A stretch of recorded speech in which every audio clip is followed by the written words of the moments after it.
ఒక కేసు విషయంలో పోలీస్ కస్టడీలో ఉన్న వ్యక్తి మరణించాడు. దీనికి సంబంధించి నిజామాబాద్ జిల్లాలో కలకలం రేపింది.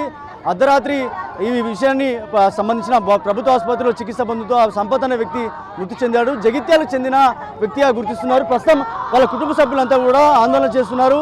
ఏదైతే గల్ఫ్కు సంబంధించిన విషయంలో జగిత్యాలు ఒక కన్సల్టెన్సీ నడిపిస్తున్నాడు సంపత్ అనే వ్యక్తి. ఈ నేపథ్యంలో ఏదైతే గల్ఫ్ సంబంధించిన వాళ్ళు ఎవరైతే ఉన్నారో వాళ్ళు సైబర్ క్రైమ్కి ఫిర్యాదు చేశారు. ఈ నేపథ్యంలో ఫిర్యాదు చేసిన తర్వాత తనని విచారణ నిమిత్తం తీసుకెళ్లారు. తనతో పాటు మరో 2 కూడా తీసుకెళ్లారు. అయితే ఆ విచారణ నేపథ్యంలో కస్టడీలో ఉన్నప్పుడు తనని కొట్టారని చెప్పి కుటుంబ సభ్యులు ఆరోపిస్తున్నారు. విచారణ నేపథ్యంలో తన 3rd డిగ్రీ ప్రయోగించారు, అందుకే మా వ్యక్తి చనిపోయాడని చెప్పి వీళ్ళంతా కూడా ఆరోపిస్తున్నారు. వాళ్ళకి సంబంధించిన కుటుంబ సభ్యులు ఉన్నారు. చూడొచ్చు, వాళ్ళ ఫ్యామిలీ ఉన్నారు. ఒకసారి మాట్లాడించడం. వాళ్ళకి సంబంధించిన వాళ్ళ భార్య ఉంది, పిల్లలు ఉన్నారు. ఒకసారి అమ్మ ఏం జరిగింది అసలు? ఎప్పుడు మీ భర్తని తీసుకెళ్లారు? ఏం జరిగింది ఒకసారి మాట్లాడి చెప్పేద్దాం. చెప్తావమ్మా, ఒకసారి చెప్పే ప్రయత్నం అయితే ఒకసారి ఏం జరిగింది? మీ భర్తని ఎప్పుడు తీసుకెళ్లారు, ఎందుకు తీసుకెళ్లారు అసలు? సార్ 3 రోజుల నుండి జైల్లో నుండి తీసుకొచ్చిరట సార్. సైబర్ క్రైమ్ కస్టడీకి తీసుకొచ్చి 3 రోజుల నుండి చిత్రహింసలు పెట్టుకుంటున్నాయి. పొద్దున 10 తీసుకొచ్చిర్రు. వాళ్ళు ఎంక్వైరీ చేయాలనుకుంటే అదే రోజు తీసుకురావాలి కదా సార్ ఎంక్వైరీకి. అంత పొద్దున వచ్చినప్పుడు నిన్న నైట్ తీసుకొచ్చిండు సార్. నిన్న నైట్ 3:30కి తీసుకొచ్చిండు. అక్కడికి చెక్ చేసిండు, మొత్తం ఎంక్వైరీ చేసి ఇటు తీసుకొచ్చిండు. జైలుకి రావడానికి 2 గంటలు టైం పడుతుంది సార్. 6 గంటలకు వెళ్తే సరే 8 ఛాన్స్ ఉండదా లోపలికి పంపించడానికి? 8 ఛాన్స్ ఉంటుంది కదా. లోపలికి పంపించకుండా ఆయన హార్ట్ అటాక్తో చనిపోయిండు అని అంటున్నారు. ఆయన కొట్టిండని చెప్పి చెప్పుకోలేక ఏడ్చిండు సార్. చెప్తే నేను ఇంకెక్కువ ఏడిస్తే ఇంకెక్కువ కొడతారు, ఇప్పుడు తీసుకుపోతున్నారు కానీ నన్ను ఏం చేస్తారో నాకు తెలియదు అని కూడా ఏడ్చుకుంటూ వచ్చింది సార్. వచ్చేటప్పుడు సిఐ ఎస్ఐ మేడం జైలుకి తీసుకుపోకుండా స్టేషన్కి తీసుకుపోతారు, నన్ను మళ్ళీ ఏం చేస్తారో తెలియదు సార్ అని చెప్పింది సార్. ఒంటిపైన ఉన్నాయి, కాళ్ళు అయితే మొత్తం నడవరాకుండా ఉన్నాయి సార్. నడవరాకుండా ఉన్నాయి. ఆ నడవనందుకు కూడా ఎందుకు నడుస్తలేవని కూడా కొట్టినాడు సార్. ఎందుకు నడుస్తలేవని కూడా కొట్టింది. పోలీసు వాళ్ళ దగ్గర ఉండి ప్యాకెట్ల టాబ్లెట్లు వేసారు సార్, గోళీలు వేసి. మంచిగానే ఉన్నాడు సార్. నన్ను కన్న బిడ్డలాగా చూసుకున్నాడు సార్. కన్న బిడ్డలాగా చూసుకున్నాడు, భార్యలాగా చూసుకోలే. నన్ను దేనికి నా పుట్టింటికి పంపించలేదు సార్. అన్నీ నా భర్తనే చూసుకున్నాడు. నేను అంత కొడితే 15 రోజులు అయితే లేదు సార్. నేను హాస్పిటల్ నుంచి డిశ్చార్జ్ అయ్యి చావాంశు దాకా పోయొచ్చిన సార్. నేనే అనుకోద్దు కావచ్చు అనుకున్నాను. ఆయన ఎంత అన్యాయం చేస్తాను అనుకోలేదు సార్. తీసుకొచ్చి ఆపారు సార్. పైసలు ఇవ్వకపోతే ప్రాణాలు తీసేస్తారా సార్? అడిగినంత పైసలు ఇవ్వకపోతే ప్రాణాలు తీసేస్తారా? కేసు పెట్టిన ఆయన దగ్గర నుండి డిమాండ్ వేసుకున్నాడు. కేసు పెట్టింది రమణాట ఆర్మూరు. తను రావాలి, సిఐ రావాలి, ఎస్ఐ మేడం రావాలి. మాకేం న్యాయం చేస్తారో చేయండి మీరే. మాకు న్యాయం చేస్తారనే మీకు అసలు ఆయన కన్సల్టీకి సంబంధించి జగిత్యాల్లో ఒక కన్సల్టేషన్ నిర్వహిస్తున్నాడు. పెద్దపల్లి జిల్లాకు సంబంధించిన వ్యక్తి అతను. ఒకసారి మాట్లాడించబడతాం. ఏం జరిగింది అసలు? ఏం చెప్పమంటారు సార్? 10 రోజులు అయింది జైలుకి తీసుకుపోయి. కష్టాలు మొన్న స్టేషన్కి తీసుకొచ్చిరట.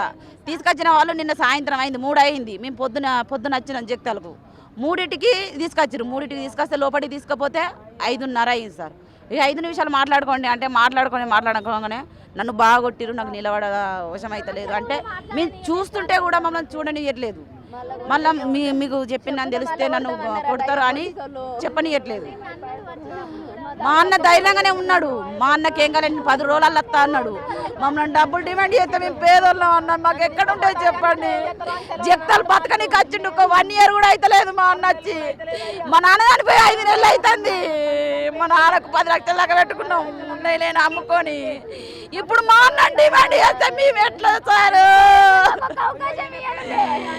మా దగ్గర డబ్బులు ఎక్కడివి? మా అన్న మంచిగా ఉండే 3 రోజులు పోలీస్ స్టేషన్లో పెట్టాల్సిన అవసరం ఏమొచ్చింది? ఎస్ఐ మేడం మాకు ఏమన్నది, అమ్మ మీ అన్నయ్యకి ఏం కాదు మేము పంపిస్తాం, ఏం కాదు వస్తాడు, సంపదను వచ్చేటోని మేము ఎందుకు భయపడతాను అని అన్నారు. మరి పంపించాలి కదా. మా అన్న సేవ తీసుకొచ్చి ఎట్లా పెట్టారు? 3 రోజుల నుంచి చిత్రహింస పెడతారు అట. మా అన్న చెప్పలేక చెప్పిండు, మీకు తెలిస్తే నన్ను మళ్ళీ కొడతారు అని చెప్పిండు. ఓవరాల్గా ఏదైతే పోలీస్ కస్టడీ తీసుకెళ్లిన తర్వాత తను చిత్రహింసలకు గురి చేశారు, అందుకే చనిపోయాడు అని చెప్పి కుటుంబ సభ్యులు ఆరోపిస్తున్నారు. ఈ నేపథ్యంలో ఇప్పటికే పెద్ద ఎత్తున ఆందోళన అయితే చేపట్టారు. ఎవరైతే పోలీసు సిఐఎస్ ఎవరైతే ఉన్నారో వాళ్ళపై చర్యలు తీసుకోవాలని కోరుతున్నారు. కేవలం విచారణ పేరుతో తీసుకెళ్లి తీవ్రంగా చితకాబాది థర్డ్ డిగ్రీ ప్రయోగించారు. అందుకే అర్ధరాత్రి హుటాహుటిన జిల్లా ఆసుపత్రికి తీసుకొచ్చారు. జిల్లా ఆసుపత్రి తీసుకొచ్చిన తర్వాత చివరిగా ఉదయం మరణించారని చెప్పి చెప్పడంతో ఒక్కసారిగా కుటుంబ సభ్యులంతా ఆందోళన వ్యక్తం చేస్తున్నారు. ఇప్పుడు తీసుకొస్తామని చెప్పి తీసుకెళ్లి అర్ధరాత్రి వరకు ఉంచుకోవాల్సిన అవసరం ఏమొచ్చిందని చెప్పి కూడా ఆందోళన వ్యక్తం చేస్తున్నారు. పోలీసులు అయితే పెద్ద ఎత్తున మోహరించారు. నిజామాబాద్ జిల్లా కేంద్రంలో ఒకసారిగా ఈ ఘటన కలకలం రేపింది. పోలీసు శాఖలో కూడా ఈ ఘటన కలకలం రేపిందని చెప్పుకోవచ్చు. అడిగి మాట్లాడుతారు, ఏం జరిగింది, అసలు ఎందుకు అరెస్ట్ చేయాల్సి వచ్చింది? సంపత్ అనే వ్యక్తి ఎందుకు ఎట్లా మృతి చెందాడు? సంపత్ అనే వ్యక్తి గత 7-8 నెలల క్రితం ఒక జగిత్యాలలో చిన్న కన్సల్టెంట్ పెట్టుకుండు. ఆ కన్సల్టెంట్లో మేనేజర్గా పనిచేస్తుండు. అతను ఇంకొక అతను ఇద్దరు కలిసి అది రన్ చేస్తున్నారు. వాళ్ళకి తెలియక మొదలు లావోస్ అనే దేశానికి ఒక 5-6 పంపారు. పంపిన తర్వాత వాళ్ళు 7-8 నెలల తర్వాత వాళ్ళు తిరిగి వచ్చి వాళ్ళు సంపాదించుకొని వచ్చి సైబర్ క్రైమ్ వాళ్ళకు కంప్లైంట్ చేశారు. ఇక్కడ నిజామాబాద్ జిల్లా వాస్తవులు వాళ్ళు సైబర్ క్రైమ్లకు కంప్లైంట్ చేయగానే వీళ్ళు ఉటావుటిన మా సంపత్ను ఆలకుంట సంపత్ను దండ్ల చిరంజీవిని వాళ్ళిద్దరిని రాత్రి 12 గంటలకు 10 గంటలకు వాళ్ళిద్దరిని అరెస్ట్ చేసి తీసుకొచ్చి వాళ్ళు కస్టడీకి తీసుకున్నారు. కస్టడీకి తీసుకొని 1 రోజు 2 రోజులు ఉంచుకొని వాళ్ళ ప్రయోగాలు వాళ్ళు చేసి రిమాండ్ చేసిన తర్వాత మళ్ళీ 12వ తారీఖు నాడు మళ్ళీ కస్టడీకి తీసుకున్నారు. ఆ కస్టడీ తీసుకొని ఆ రాత్రి థర్డ్ డిగ్రీ విపరీతమైన ప్రయోగం చేశారు. వాళ్ళు నడవలేని స్థితిలో మళ్ళీ తెల్లారి జగిత్యాలకు ఎంక్వైరీ పేరు మీద వాళ్ళ ఆఫీస్కి తీసుకొచ్చారు. వాళ్ళ ఆఫీస్కి తీసుకొచ్చిన టైంలో వాళ్ళ అమ్మ, వాళ్ళ భార్య, వాళ్ళ పిల్లలు వాళ్ళందరూ చూసారు. ఇట్లా ముట్టనీయలే. అబ్బాబా మాకు దెబ్బలు బాగా కొట్టిరు, మేము బతకలేమో, పరిస్థితి ఇట్లుందని వాళ్ళు ఏడిస్తే వాళ్ళు బాధపడి వాళ్ళు ఏం చేయలేక నడవలేని స్థితిలో ఉంటే అపస్మారక స్థితికి పోతుంటే పోలీసు వాళ్ళు మళ్ళీ 5 టాబ్లెట్లు ఇచ్చారు వేసుకోమని.